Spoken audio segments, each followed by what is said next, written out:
Welcome back to the NITE Economics YouTube channel, and today we're going to be talking about consumer inflation, inflation expectations, and what this means for you. So if you're liking the content, please subscribe to the channel, drop a like, and let's get started in the video. So right now I have this article talking about consumer sentiment hits a record low essentially, and how inflation fears or inflation expectations have risen due to the war in Iran. And as you can see, likely that it's really hitting you at the pump, but it's not just at the pump. There's secondary effects, right? Things like fertilizer and many other things. The price of these things will gradually go up due to this ongoing conflict.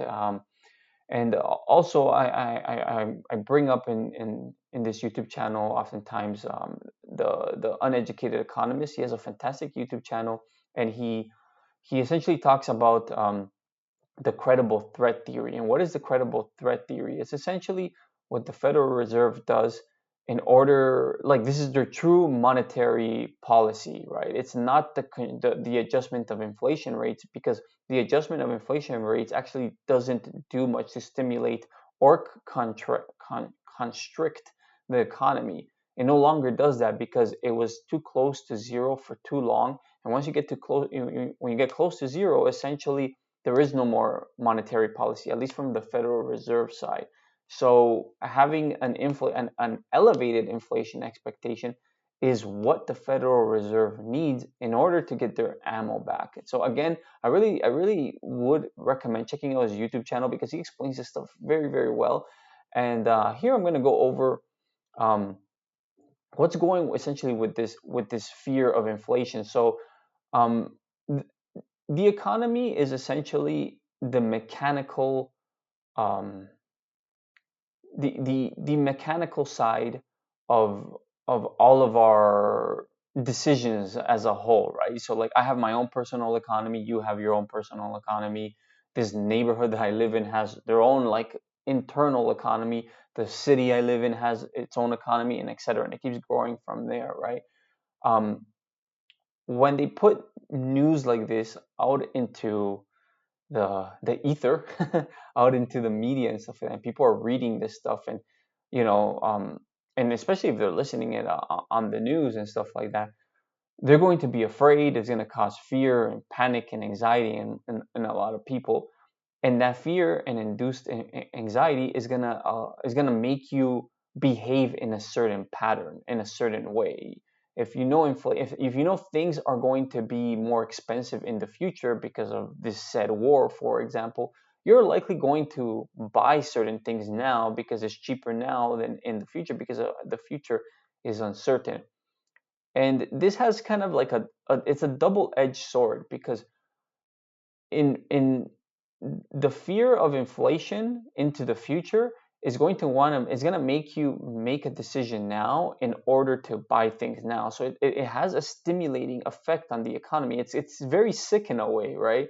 It actually makes you want to go out there, considering you have the funds to buy whatever it is that you need to, but you're going to want to go out there and buy stuff, which is actually stimulating in the economy. But obviously, in the long term, for people that are, the lower earners in the economy, is obviously not going to be good for those people. Um, so yeah, so it's a double-edged sword in a way, and this is the way the Federal Reserve now. It's essentially their monetary policy. It is the communication of what they do, and I think they do this now. This is my opinion, but it's, to me, it seems a little bit obvious that they do this in conjunction with the president, and as well as with the media, right? They work together in order to cause fear, panic, and uncertainty. Although the war is a real thing, right? But it does cause a lot of fear and anxiety and doubt in people, right? Imagine there was a war going on, but they didn't talk about it at all, right? You would probably likely be less afraid. It would definitely have a less of an effect on the prices of oil, for sure, because you're behaving in a different way. I'm not saying that the inflation wouldn't happen in the price of oil. What I am saying is that it will be a lot slower than that immediate jump in the price of oil that you had pretty much as soon as this war broke out. The next day, boom, there was a giant jump in the price of oil. That's an emotional response from people, right?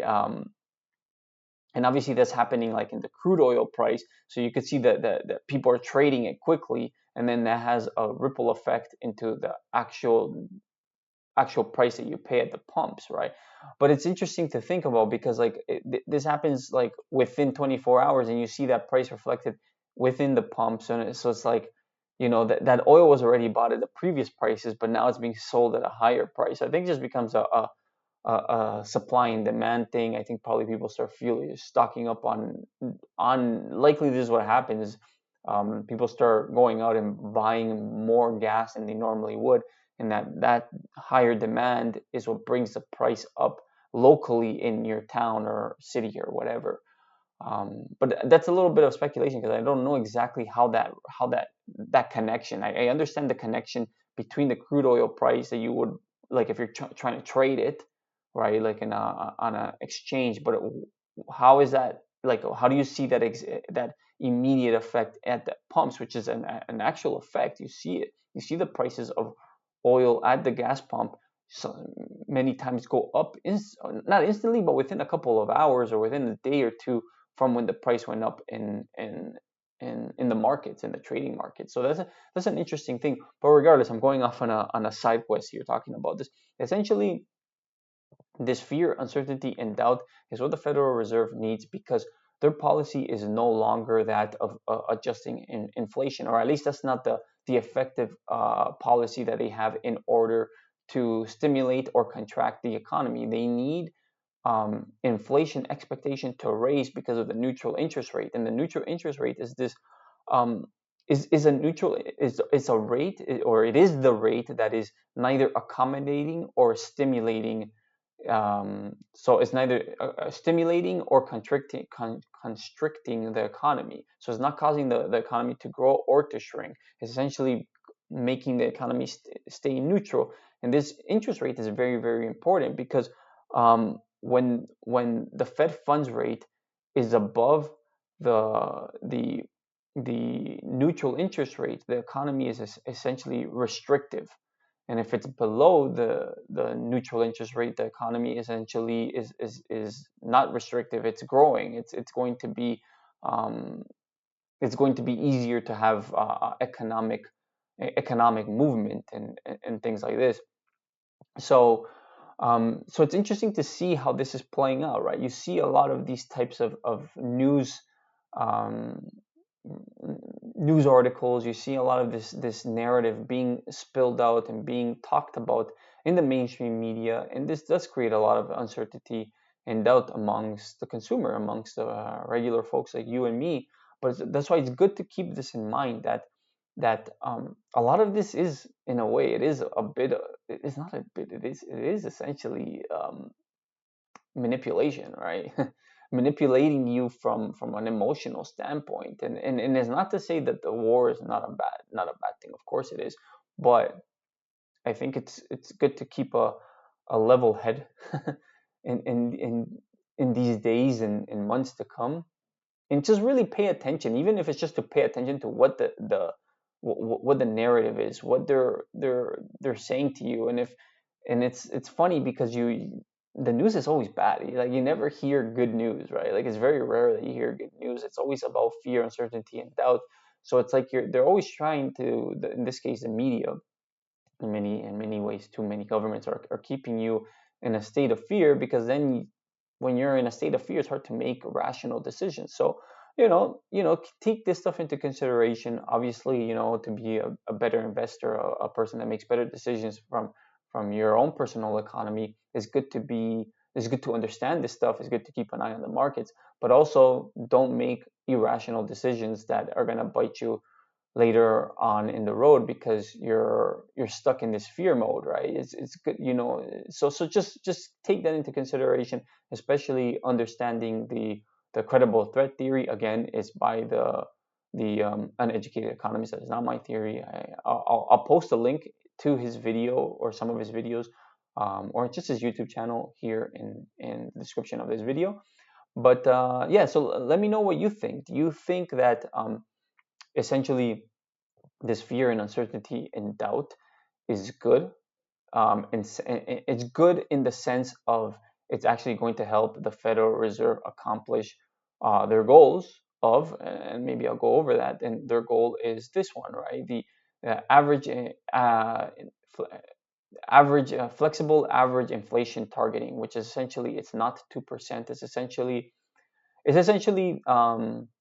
maybe I should describe this. So the Federal Reserve has a dual mandate, and that's maximum employment and stable prices. And the Fed aims to reach stable price or price stability is via 2% long-term inflation rate. That's essentially what they say they need into the long term in order to maintain stable prices. But they no longer exactly follow this. They follow this one, which is flexible inflation targeting. It's called fight, something like that. Anyways, I had it over here. This one, flexible average inflation targeting. So it means that when the economy is running under 2% inflation for a substantial period of time, they're going to allow the economy to run extra hot, or so it's going to be inflation is going to be higher than 2% for an undetermined period of time, essentially. So I'll read the statement quickly. So this was introduced in 2020. So in order to anchor long-term inflation expectations at this level, the committee seeks to achieve inflation that averages 2% over time, and therefore judges the following periods when inflation has been running persistently below 2%. Appropriate monetary policy will likely aim to achieve inflation moderately above 2% for some time. So it's not. So the Federal Reserve's policy is no longer 2%. Um, it's this flexible average inflation policy. So yes, so when you take this into consideration, I think that news articles like this, where they're essentially, you know, telling you that people are afraid, and a big part of it is why they're afraid is because of the media and the news that they get. This is going to drive inflation expectations up, which is going to be good for essentially the neutral interest rate, because then the neutral interest rate could theoretically be pushed up because of this inflation expectation, especially if it's prolonged inflation expectation that's going to raise the neutral interest rate, and that might allow the Federal Reserve not even need to adjust their overnight lending rate or the Fed fund rate at all, and maybe the neutral interest rate actually gets above the Fed funds rate, allowing the economy to become more accommodating, becoming less restrictive, essentially, and allowing the economy to grow into the future. I'm not saying this is bad or good, by the way, but it's just a way or a thought experiment to help you think of what these people are doing behind the scenes. And it is manipulating. It is definitely manipulating the economy, right? So just, again, take this into consideration. Let me know what you think about this, what I'm talking about in this specific topic today. Let me know where you think I'm wrong, or let me know if you think I'm right, if you agree or disagree with me. Again, if you're liking the content, please subscribe to the channel, drop a like, and I'll see you guys next time. Take care. Bye.